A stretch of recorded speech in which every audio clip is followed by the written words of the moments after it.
Usually when we talk about a medical diagnosis, Mm-hmm. there is a very clear expectation of mechanical precision. Right, yeah. Like you fall off a ladder, you break your arm, and the x-ray shows that jagged white line right across the bone. And the doctor just points to the film and says, there it is. That's the problem. It's binary. I mean, it is universally understood. You don't sit around having philosophical debates about a jagged white line on an x-ray. No, of course not. It's just an objective, visible reality. And, well, because we can label it definitively, we know exactly how to apply the cast and fix it. Right. But then you step into the world of human psychology. You start dealing with emotional development or spiritual trauma, and suddenly that x-ray machine is entirely useless. Yeah, completely obsolete. Exactly.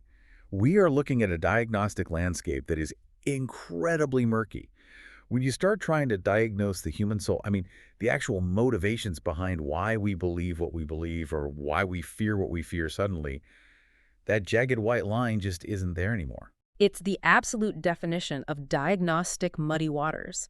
And frankly, that murky territory is exactly where the modern minister lives every single day. And I want to speak directly to you, the listener, for a moment, because we know who is tuning in to this deep dive today. You are a pastor, maybe a lay leader, a preacher, or a Christian counselor. Right. You are someone who is standing on the front lines of ministry in a culture that is not just skeptical, but actively analytical of your faith.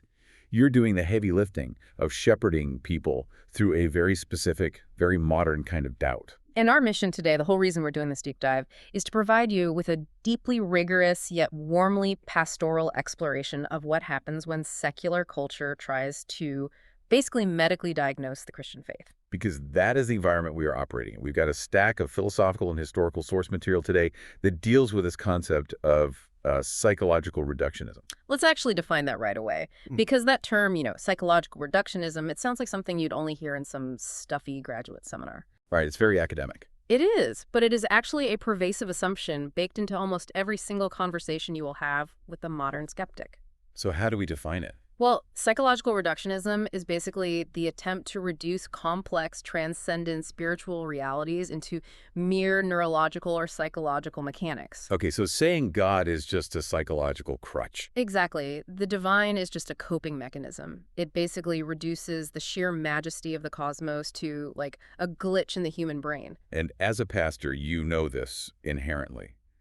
Unbelief today is very rarely framed as a strict, logical, philosophical problem. No, not at all. Like if we were having this conversation 50 years ago, a skeptic might engage you on the cosmological argument or, the teleological fine-tuning of the universe or the problem of evil. It would be a debate of ideas. Exactly. But today, unbelief is weaponized as a psychological diagnosis of the believer. That is such a crucial paradigm shift to recognize in your ministry. The modern skeptic often isn't actually trying to debate the existence of God with you. They are trying to diagnose you. Wow, yeah. That's so true. They're looking at your faith and essentially saying, hey, I know why you believe that. I know the subconscious trauma driving your theology. You only believe it because you are psychologically frail. You need it. They frame faith not as an intellectual error that requires, a correction, but as a psychological weakness that requires therapy. Right. I hear this constantly, and I know our listeners hear it in coffee shops, in college dorms, at family Thanksgiving dinners. The skeptical script is, it's practically memorized by the culture at this point. Oh, absolutely. It goes something like this. God is just an invisible sky daddy for grown-ups who are too terrified of death and the dark to face reality. Religion is a giant security blanket. Yes. Strong people don't need a cosmic crutch. They accept that when you die, you rot, and that's it. So it is time for humanity to grow up. It is a highly dismissive and honestly a very arrogant posture. But what is fascinating, and we see this in our sources today, is that this street-level skepticism, this coffee shop atheism, it actually has a very specific, deeply ingrained academic pedigree. Okay, let's unpack that. Well, the college freshman telling you that God is a security blanket might not know who Ludwig Feuerbach or Sigmund Freud are, but they are absolutely quoting their playbooks verbatim. So let's trace those roots. Because as apologists and pastors, to defeat an argument or, frankly, to counsel someone who is troubled by it, you have to know where the argument was born. Right, you have to find the source. So let's go back to 1841. What is happening in the intellectual world with Ludwig Feuerbach? So in 1841, the intellectual climate of Europe is just heavily influenced by the Enlightenment and the beginnings of the Industrial Revolution. So there's a lot of confidence. Oh, massive confidence. Humanity is feeling this profound sense of self-sufficiency.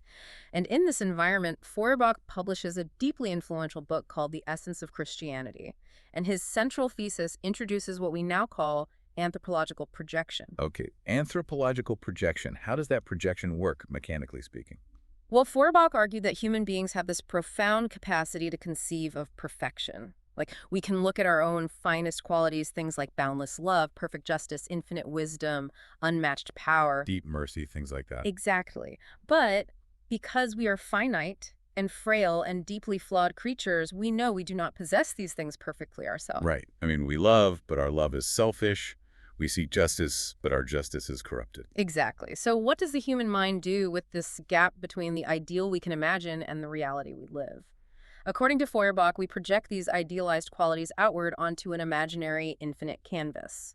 Oh, I see. So it's essentially taking all the raw materials of human goodness, filtering out all the human corruption, magnifying it to an infinite degree, and painting it on the sky. Precisely. For Feuerbach, quote-unquote God is nothing more than the outward projection of human nature's idealized self. We invent a perfect being that embodies all the traits we wish we had. That's fascinating. Yeah, in his view, theology is actually just anthropology in disguise. When we study God, we are really just studying our own psychological desires. We are creating God in our own image so that we can worship our own idealized selves. It is a very clever philosophical sleight of hand because it takes the biblical narrative from Genesis, that God created man in his image and completely inverts it.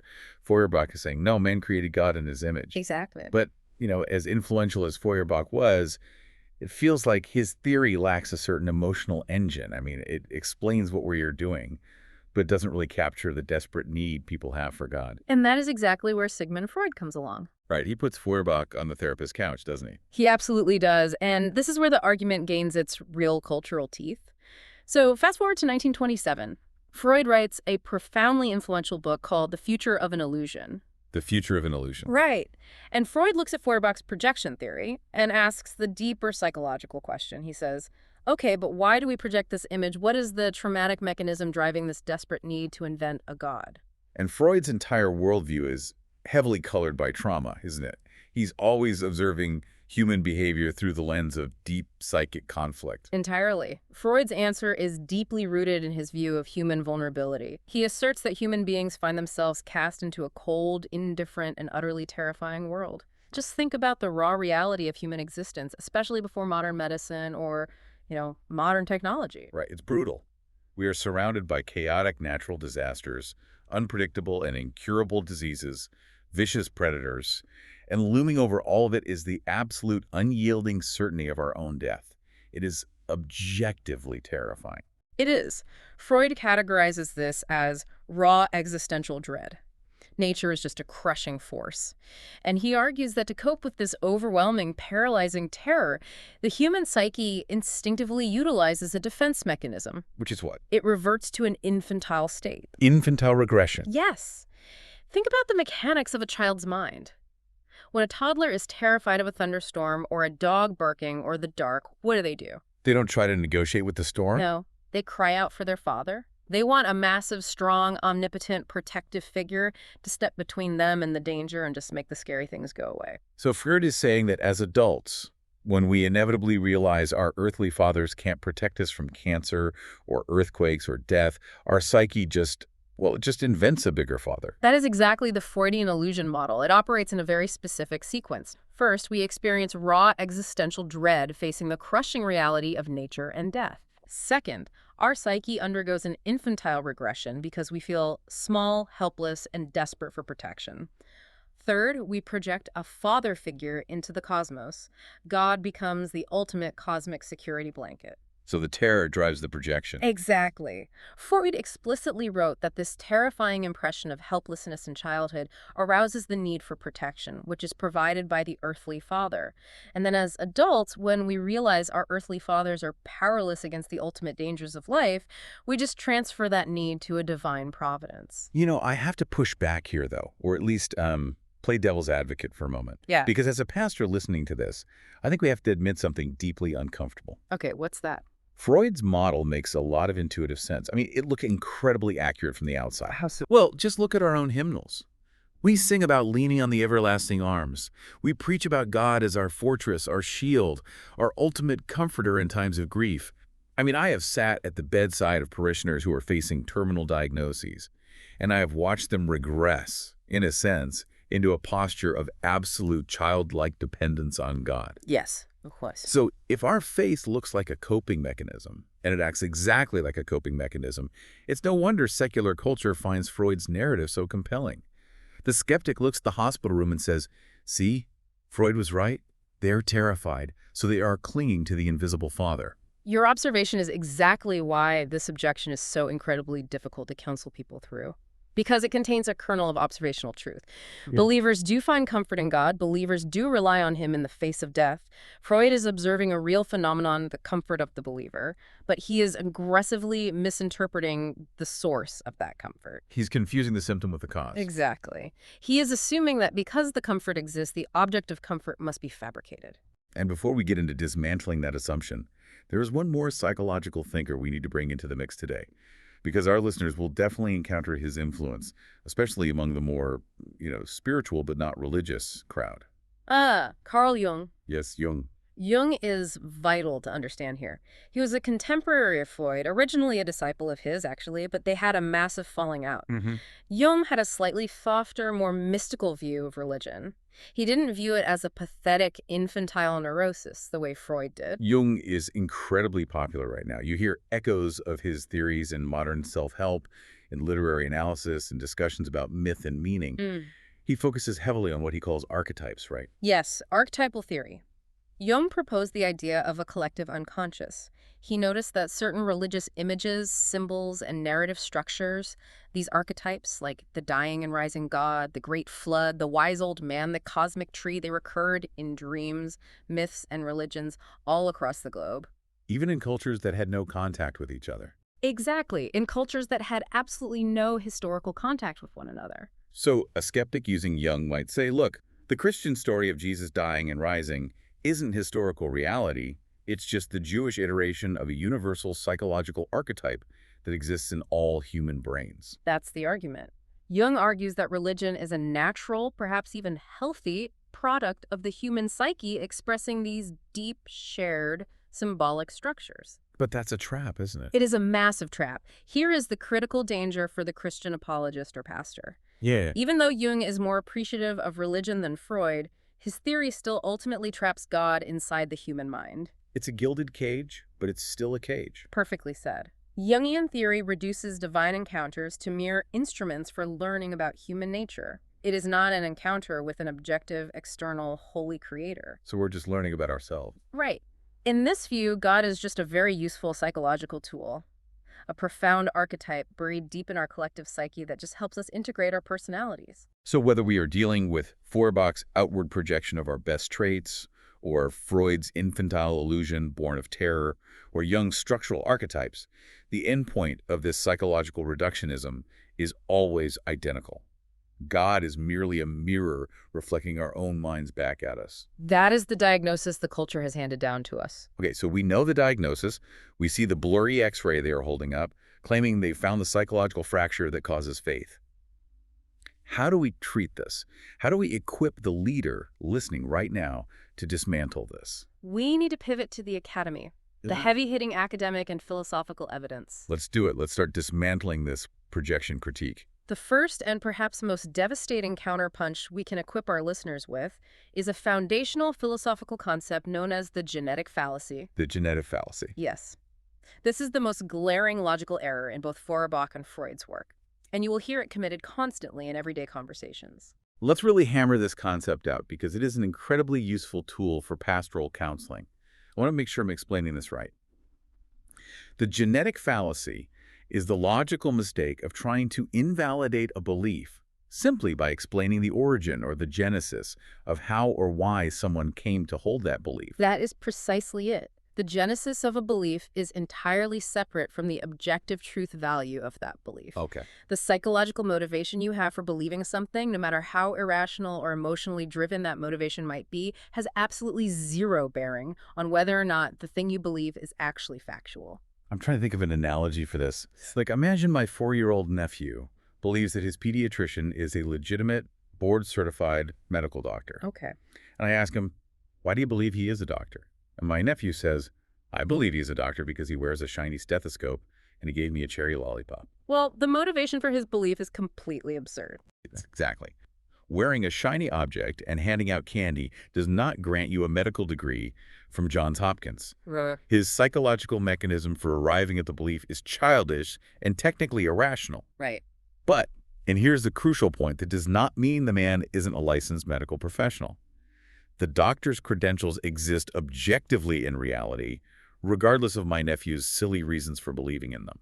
That is a great way to frame it. The source material actually provides another classic illustration of this. Imagine someone tells you, I believe the sun is exactly 93 million miles away from the Earth. Okay, a true statement. Right. And you ask them how they know this astronomical fact. Did they study physics? Did they read NASA's telemetry data? Then they say, okay. They reply, no, I know the sun is 93 million miles away purely because when I was a toddler, my favorite security blanket was exactly 93 inches long. So 93 inches equals 93 million miles. That is absolute lunacy. Their psychological motivation is completely untethered from rational reality. But the distance to the sun remains a factual reality. The sun is 93 million miles away. Wow, okay. So, if you apply this exact logic to Freud, his entire towering argument collapses under its own weight. Let's just grant Freud his premise for a moment.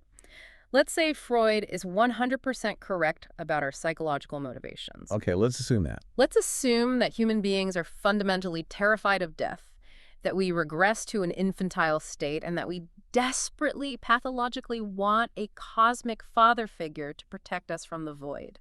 Okay, assuming all that is true about our internal emotional state. Proving that we desperately want a cosmic father does absolutely nothing to prove that he does not exist. Saying, you only believe in God because you're scared of dying, is philosophically identical to saying, you only believe in the doctor's cancer diagnosis because you want to get better. The intense emotional desire for reality does not invalidate the existence of that reality. That is immensely freeing. I mean, it means that as a pastor, when someone comes to me and says, I'm worried I only believe in Jesus because I'm terrified of going to hell, Yeah. I don't have to argue them out of their fear. No, you don't. I can say, your fear of hell might be the psychological catalyst that drove you to the cross, but that doesn't mean the cross isn't a historical, objective reality. The catalyst doesn't negate the truth. Exactly. And this leads us to our second major academic counterpunch, which deals directly with modern science, specifically evolutionary psychology. We call this the epistemic reversal. I love this concept. Let's walk through the secular claim first. Evolutionary psychologists often talk about this cognitive mechanism called HADD, the hyperactive agency detection device. What exactly are they arguing here? Well, the secular evolutionary argument goes like this.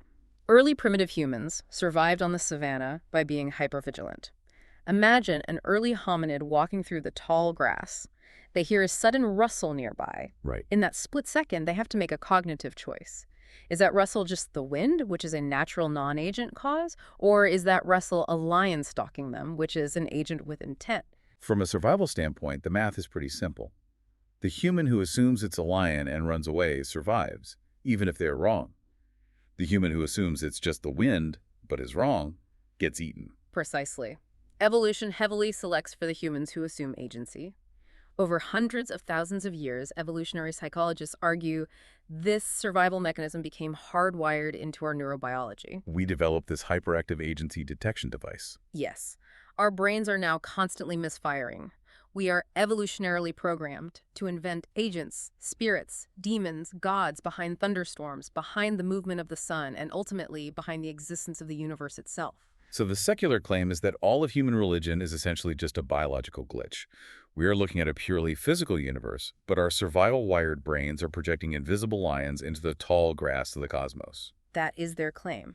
But here is where we perform the epistemic reversal. The Christian apologist looks at the exact same neurological data, the exact same hardwiring of the human brain to seek agency, and interprets it through a completely different, entirely logical paradigm. Let me try an analogy here. Let's say A secular scientist and a communications engineer are walking through a field, and they find a complex radio tower. Okay.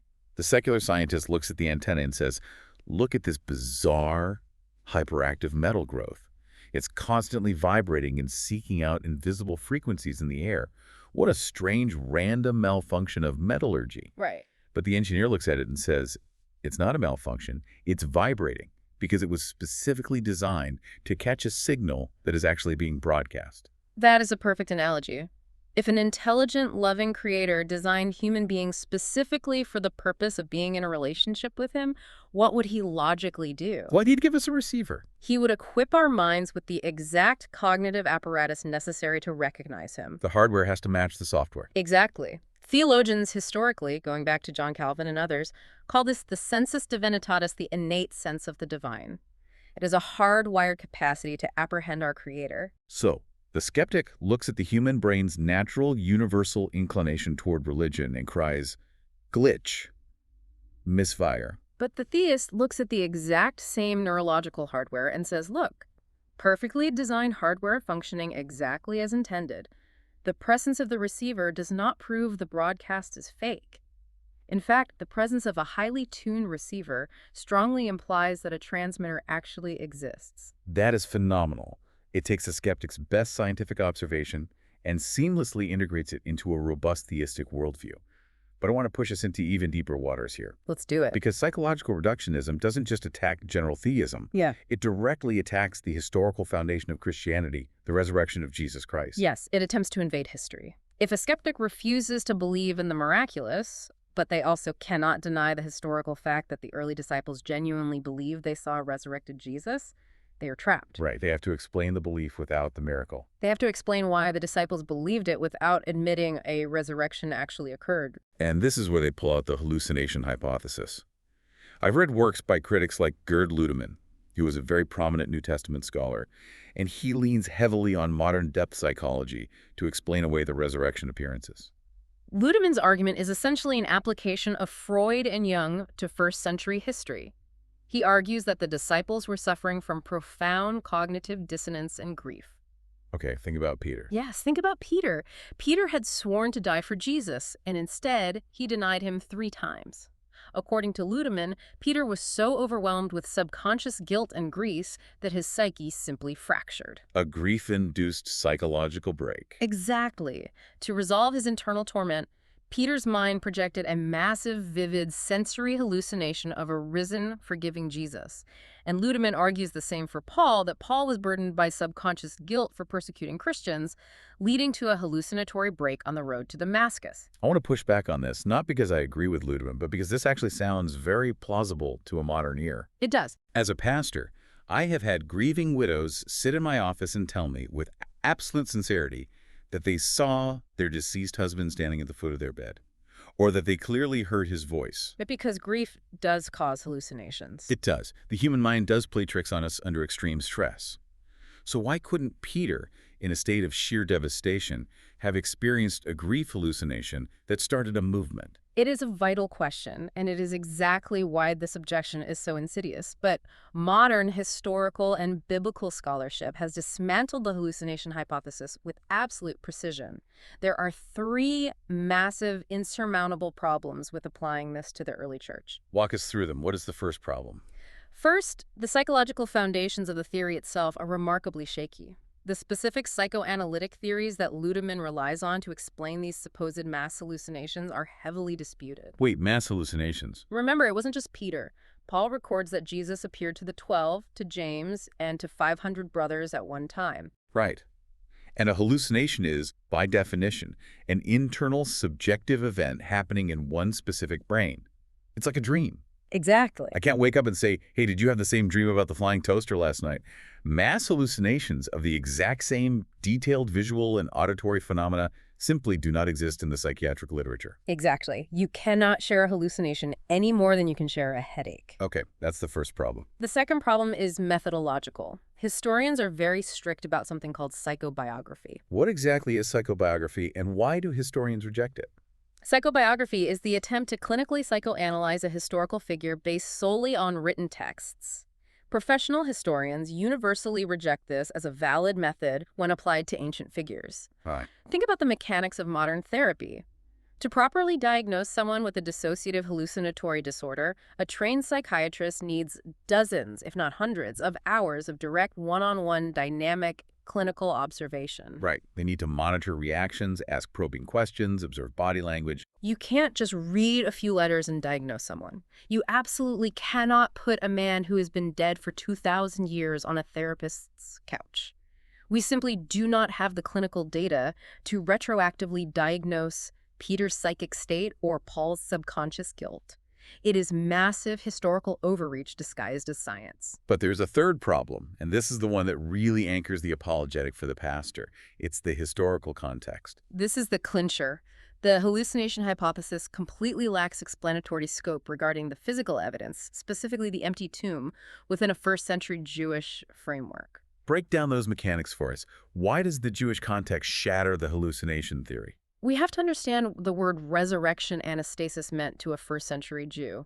It did not mean a spirit floating up to heaven. It did not mean a comforting vision of a ghost. Right, because Greeks believed in an immortal soul, but Jews had a very physical understanding. Yes, to a Jew, resurrection meant one thing and one thing only: the literal, physical, bodily raising of a corpse to new material life at the end of the age.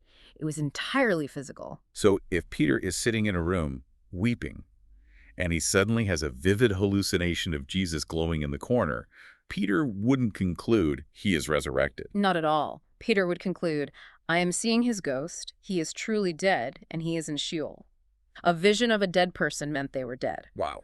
If the disciples were just having internal psychological hallucinations of Jesus, but his rotting physical corpse was still sitting in the tomb of Joseph of Arimathea just a few miles away, the resurrection movement would have died instantly. Because the presence of a corpse shatters the Jewish definition of resurrection. Utterly. If the disciples started preaching a bodily resurrection based purely on hallucinations, the Jewish authorities would have simply walked to the tomb, rolled away the stone, and paraded the decomposing body of Jesus of Nazareth through the streets of Jerusalem. And Christianity would have ended in its first week. The hallucination theory cannot account for the historical reality of the empty tomb.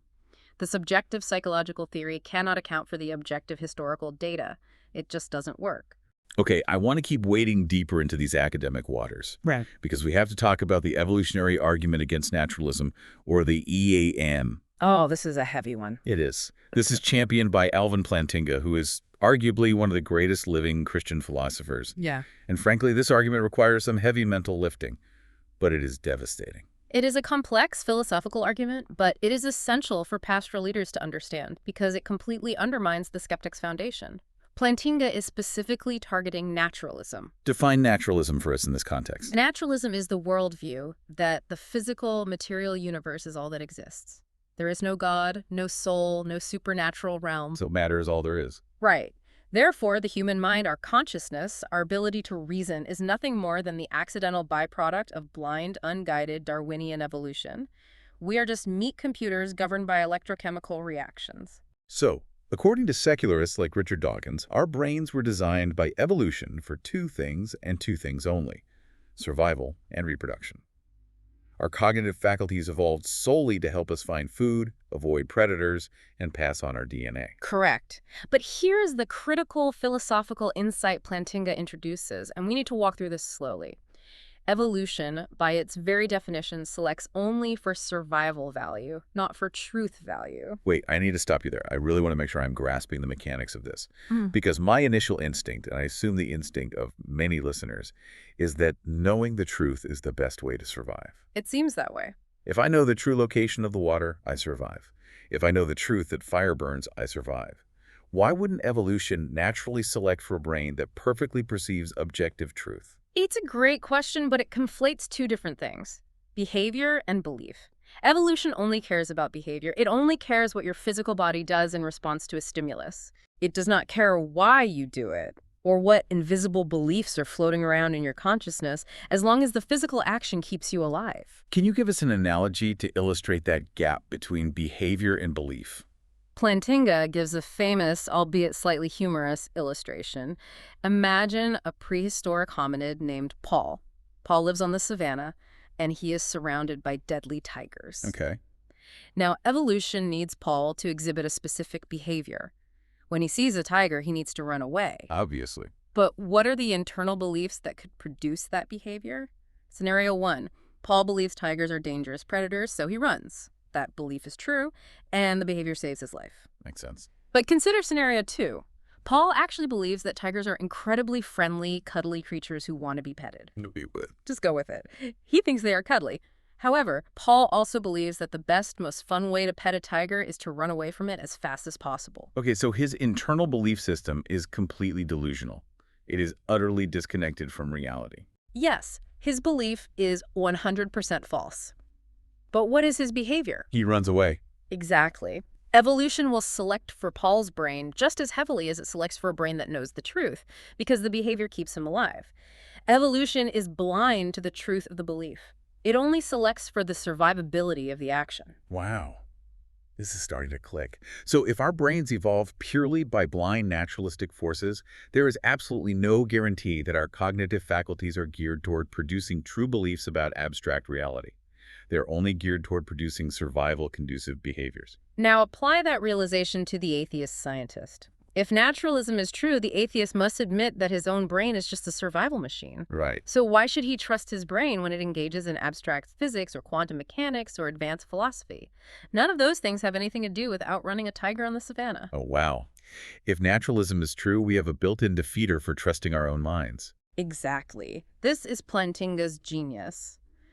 If naturalistic evolution is true, it provides a logical defeater for the reliability of our cognitive faculties. And if you cannot trust your cognitive faculties to perceive objective truth, then you cannot trust any of the scientific or psychological theories produced by those faculties. That means the very psychological theories skeptics use to argue against religion, the Freudian models, the evolutionary psychology theories, they cannot be trusted to give us objective truth either. Yes. Purely naturalistic psychology undermines its own claim to truth. It saws off the very branch it is sitting on. It is a self-defeating worldview. If we are just electrochemical survival machines, then a skeptical neuroscientist's elaborate theory about God being an illusion is just another meaningless chemical reaction in his brain, designed solely to help his DNA survive. It has no objective claim on reality. None. Theism, on the other hand, posits that a rational, truth-loving creator designed our minds in his image, making us capable of apprehending truth. So Christianity actually provides the only stable philosophical grounding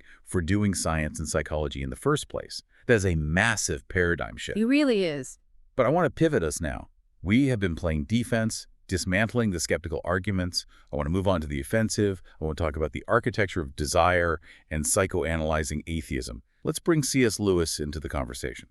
Lewis is masterful in this arena. He takes the psychological critique and completely reframes it using the classical tradition of the soul's yearning. If you go all the way back to ancient philosophy, to Plato, you find this concept of eros. I mean, you aren't just talking about romantic or sexual love here. No, eros in the classical sense is an ascending, driving force. It is a deep, gravitational yearning within the human soul toward the beautiful, the good, and the timeless. Okay. Lewis takes this ancient concept and formalizes it into what apologists call the argument from desire. Let's break down the mechanics of this argument because it operates on a very specific syllogism. Premise 1 is this. Every natural, innate desire in human beings corresponds to a real object that can satisfy it.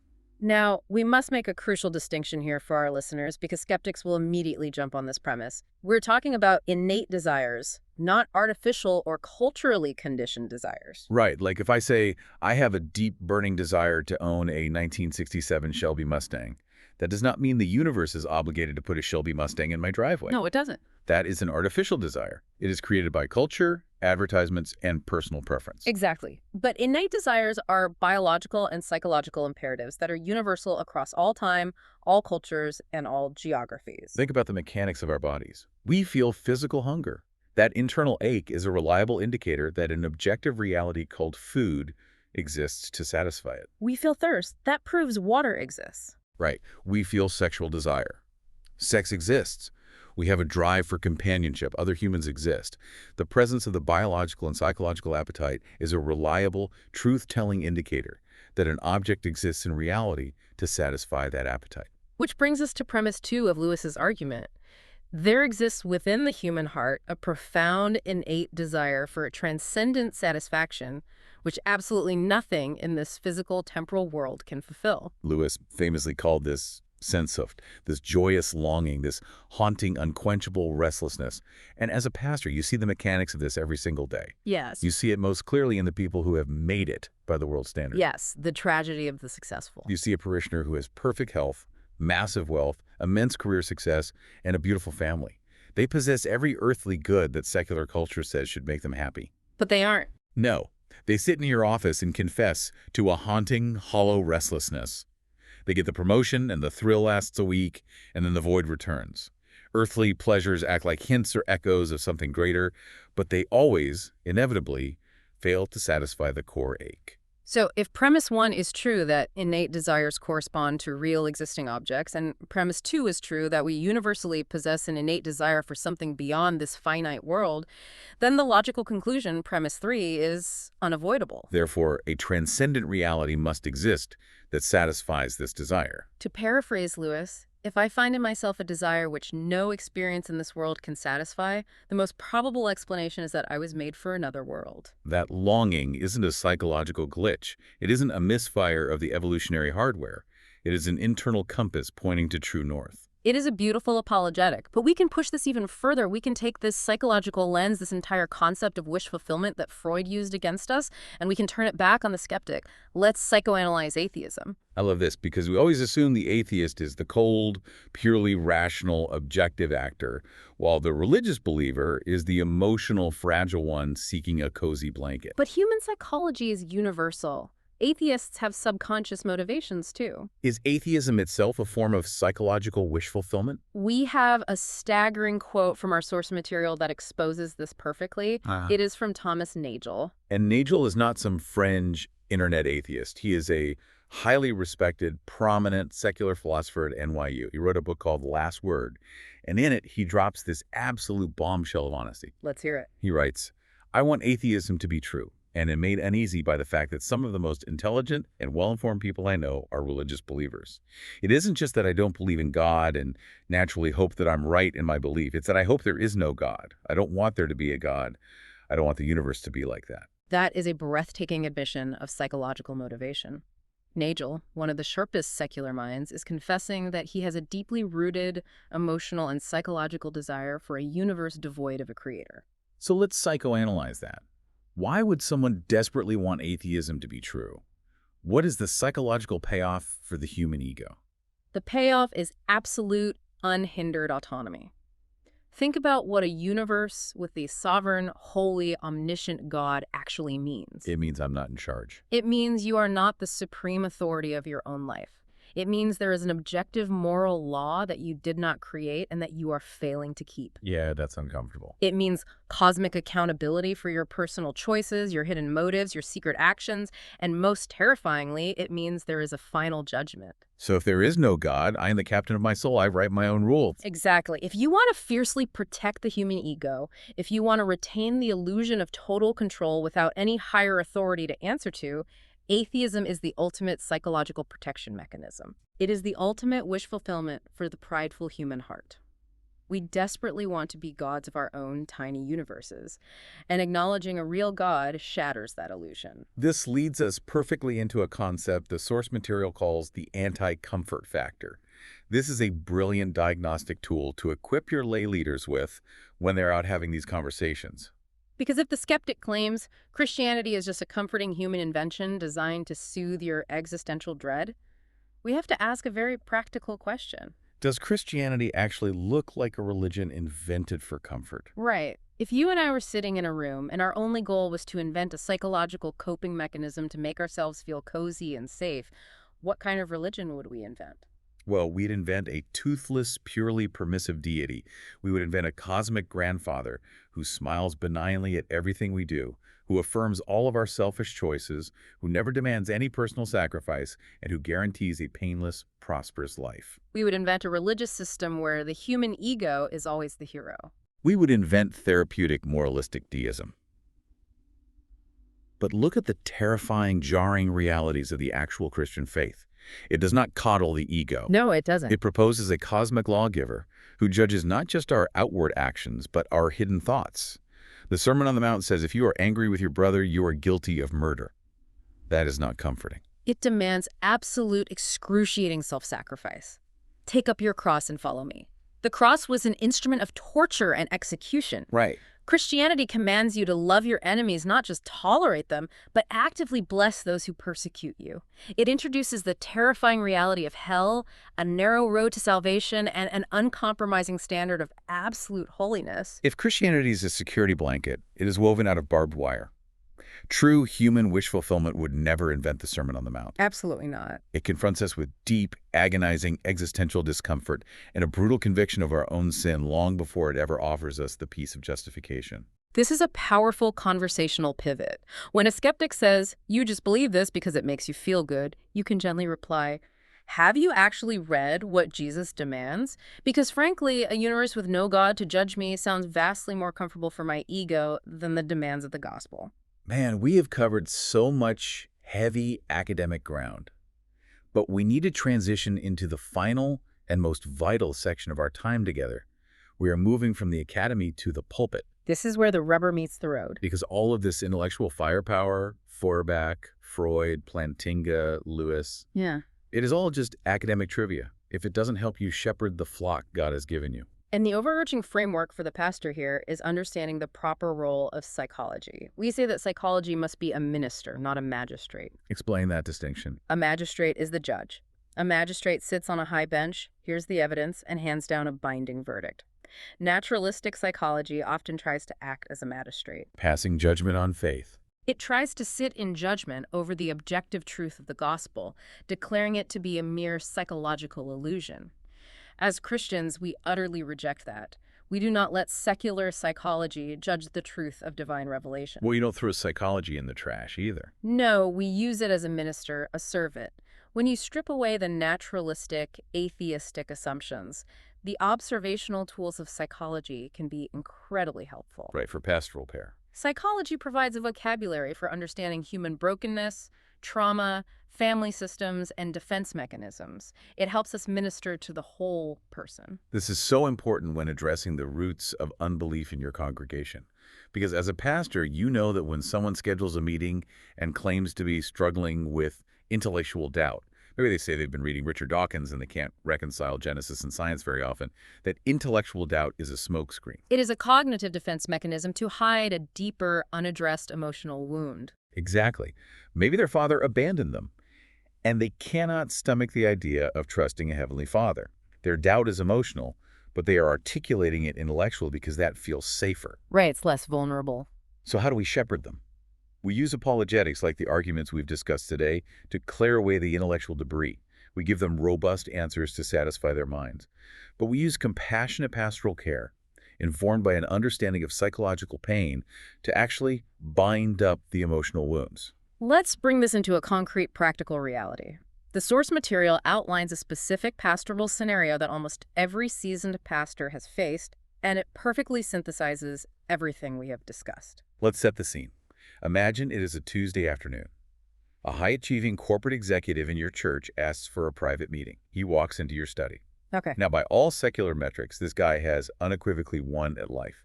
He has the corner office, the massive salary, the beautiful suburban home, a loving spouse, healthy kids, the respect of his peers. He has everything the culture says should satisfy the human ego. Right. Yet he sits down in your chair and he just breaks down. He confesses that despite all his achievements, he wakes up every morning feeling a terrifying empty void. He feels hollow. Yeah. He tells you he feels incredibly guilty for being unhappy when he's been so blessed, and he is terrified that he's fundamentally psychologically broken. He wants you to recommend a therapist because he thinks his brain is malfunctioning.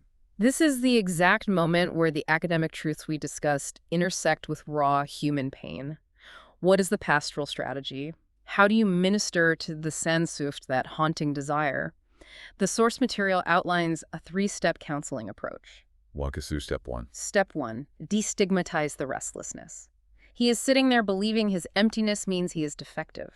Your first job as a pastor is to assure him that this internal ache is not a psychological defect. It is a feature of his divine design. I see. It means his soul is working properly. It is successfully rejecting the finite world's attempt to satisfy an infinite need. This is where you bring in St. Augustine. It is perhaps the most profound psychological insight in the history of the Church. The famous quote. Right. Augustine wrote, "Thou hast made us for thyself, O Lord, and our hearts are restless until they find their rest in thee." You look this executive in the eye and say, "You aren't broken, you are just homesick." Which leads directly to step 2. Expose the false idols. You have to gently, pastorally explain the mechanical mistake he has been making with his desires. His mistake wasn't having desires. God gave him those drives. His mistake was looking for the infinite inside the finite. Exactly. We do this constantly. We take finite things, our careers, our spouses, our bank accounts, our physical health, and we demand that they provide us with infinite meaning, absolute security, and eternal joy. And what happens when you force a finite object to bear the weight of a divine expectation? We crush it. You break it. We crush our marriages by demanding our spouses be our flawless saviors. We destroy our own sanity with workaholism, trying to squeeze eternal justification out of a corporate promotion. It's impossible. You tell this man, you are trying to quench an infinite thirst with a thimble of water. It's not that the water in the thimble is bad. Your career is a good gift. It's just mathematically insufficient for the size of your soul. And that diagnosis paves the way for step 3. Proclaim Christ as the wellspring. This is where the apologetic defense finally gives way to the gospel invitation. You point him to Jesus sitting with the Samaritan woman at the well in John chapter 4. Jesus looks at her, a woman who's been trying to satisfy her infinite thirst with the string of finite, broken relationships, and he says, "Everyone who drinks this water will be thirsty again, but whoever drinks the water I give them will never thirst." The role of the pastor is to show that our psychological homesickness is the very proof that a home exists, and Christ is the door to that home. That is how you connect deep theology to everyday pastoral care. And for the preacher listening right now, preparing for Sunday, we have a homiletical hook for you, a core message you can deliver to your congregation based on this deep dive. If you want a synthesis to preach this Sunday, tell your people this. If you find an ache in your soul that absolutely nothing in this world can soothe, do not despair. That emptiness is not a sign that you are broken. It is a love letter from eternity, proving that you were made for another world. That message will resonate profoundly with the exhausted modern soul. It validates their lived psychological experience while simultaneously directing their gaze toward heaven. And to tie this entire intellectual journey back to its deepest theological roots, we have to mention the Imago Dei, the image of God. Why is the Imago Dei the ultimate anchor here? Because think about the alternative. Naturalistic psychology reduces man to an electrochemical machine, a meat computer just following deterministic laws of physics, or a mere survival machine for DNA. Right. If that worldview is true, human beings have no intrinsic objective value. We are just cosmic accidents, temporary arrangements of atoms. But grounding human value in the Imago Dei provides the only firm foundation for true pastoral care, and frankly, for the ethical practice of psychiatry itself. Yes, it does. If human consciousness, rationality, and our capacity for love are designed by a rational, loving creator, then every single individual sitting across from you in counseling has infinite, immutable dignity. The Christian worldview is the only one that rescues the human soul from being orphaned in a cold, deterministic universe. What a profound place to land. Let's take a breath and recap the immense journey we have been on today. We started on the street looking at the cultural myth that religion is just a security blanket born out of our fear of death. We traced those roots back to Feuerbach's projection theory and Freud's infantile regression. Then we waded deep into the academy. We dismantled those psychological theories by exposing the genetic fallacy, showing that motivation doesn't invalidate truth. Right. We saw how the sensus divinitatis flips evolutionary psychology on its head, proving we are hardwired to receive a signal. We dismantled the hallucination hypothesis regarding the resurrection, showing how it fails the test of first-century Jewish history. And we look at Plantinga's evolutionary argument against naturalism, which devastatingly proves that purely naturalistic psychology undermines its own ability to discover truth. From there, we turned the tables.